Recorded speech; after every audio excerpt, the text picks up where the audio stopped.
പ്രിയരെ, ദൈവത്തിൻ്റെ അനുഗ്രഹം നമ്മളിലേക്ക് കൃപയോടെ ഒഴുകി വരുന്ന പുലർകാല വിചിന്തനം.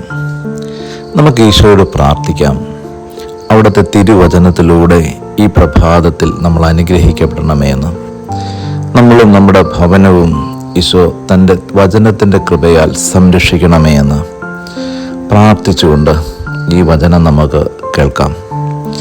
ഇന്നത്തെ തിരുവചനത്തിൽ നമ്മൾ ധ്യാനിക്കുവാൻ പോകുന്നത് വചനം ഇപ്രകാരം പറയുന്നു: കർത്താവേ, അവിടുന്ന് എനിക്ക് നൽകിയ അനുഗ്രഹത്തിന് ഞാൻ എന്ത് പ്രത്യുപകാരം ചെയ്യും? രക്ഷയുടെ പാനപാത്രം എടുത്തുയർത്തി ഞാൻ അങ്ങയുടെ നാമത്തെ വിളിച്ചപേക്ഷിക്കും. ദൈവമായ കർത്താവേ, അവിടുന്ന് എനിക്ക് നൽകിയ അനുഗ്രഹത്തിന് ഞാൻ എന്ത് പ്രത്യുപകാരം ചെയ്യും? രക്ഷയുടെ പാനപാത്രം എടുത്തുയർത്തി ഞാൻ അങ്ങയുടെ നാമം വിളിച്ചപേക്ഷിക്കും. പ്രിയപ്പെട്ടവരെ, ഒരർത്ഥത്തിൽ ദൈവം നമുക്ക് നൽകുന്ന അനുഗ്രഹത്തിന് നമുക്ക് എന്ത് പ്രത്യുപകാരമാണ് അവിടത്തേക്ക് ചെയ്യാൻ പറ്റുക? ഈ ജീവിതം കൊണ്ട് മറ്റൊന്നും നമുക്ക് ചെയ്യാനില്ല.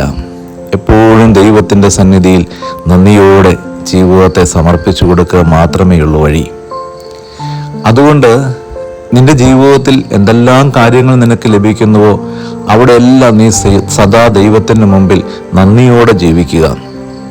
ഒന്നോർത്താൽ, ഈ ലോകത്ത് നിനക്ക് കിട്ടിയിരിക്കുന്ന ഏറ്റവും വലിയൊരു അനുഗ്രഹം നിന്റെ ഈ ജീവിതം തന്നെയല്ലേ?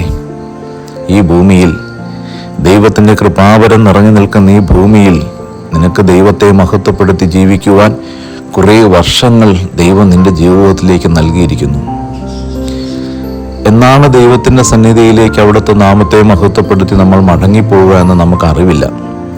പക്ഷേ കർത്താവ് നമുക്ക് ഈ ഭൂമിയിൽ അനുവദിച്ചിരിക്കുന്ന കാലത്തുടനീളം ദൈവത്തിൻ്റെ തിരുനാമത്തിന് നന്ദി പറഞ്ഞ് ജീവിക്കുവാൻ പറ്റുക, അത് ഏറ്റവും വലിയ സൗഭാഗ്യമുള്ള കാര്യം തന്നെയാണ്.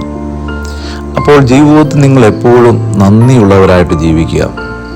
ഞാൻ പലപ്പോഴും ആലോചിച്ചിട്ടുണ്ട്, ലോകത്തിലെ ഏറ്റവും വലിയ അത്ഭുതം തന്നെ ഈ ജീവിതമാണ്.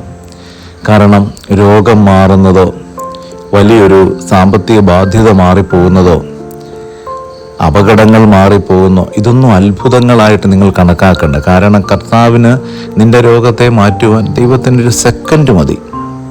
പക്ഷെ നീ ഒന്ന് ആലോചിച്ച് നോക്കുക, നിന്റെ ജീവിതത്തിൽ നിന്റെ അമ്മയുടെ ഉദരത്തിൽ രൂപപ്പെട്ട ആ സമയം തൊട്ട് നിന്റെ ഹൃദയം പ്രവർത്തിച്ചു കൊണ്ടിരിക്കുന്നു, നിന്റെ വൃക്ക പ്രവർത്തിച്ചു കൊണ്ടിരിക്കുന്നു, ആന്തരിക അവയവങ്ങൾ ഓരോന്നും പ്രവർത്തിച്ചു കൊണ്ടിരിക്കുന്നു, ശരീരത്തിലെ കോശങ്ങൾ ഓരോ ദിവസവും വളർച്ച പ്രാപിച്ചു കൊണ്ടിരിക്കുന്നു, ശരീരത്തിലെ മൂലകങ്ങൾക്കകത്ത് ഒരു വ്യത്യാസം പോലും സംഭവിക്കുന്നില്ല.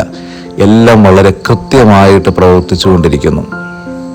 ഇത്രയും നല്ലൊരു മിഷൻ ലോകത്ത് വേറെ എവിടെയാണ് നിങ്ങൾ കണ്ടെത്താനായിട്ട് പറ്റുക?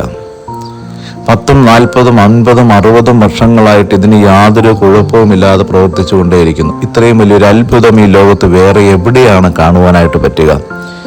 ഇത്രയും വലിയൊരു അത്ഭുതം ജീവിതത്തിൽ കൊണ്ടു നടക്കുന്ന ദൈവത്തിൻ്റെ പ്രിയപ്പെട്ടവരാണ് നമ്മൾ. എന്നിട്ട് നമ്മൾ ഇതിനെക്കുറിച്ച് ബോധവാന്മാരല്ല.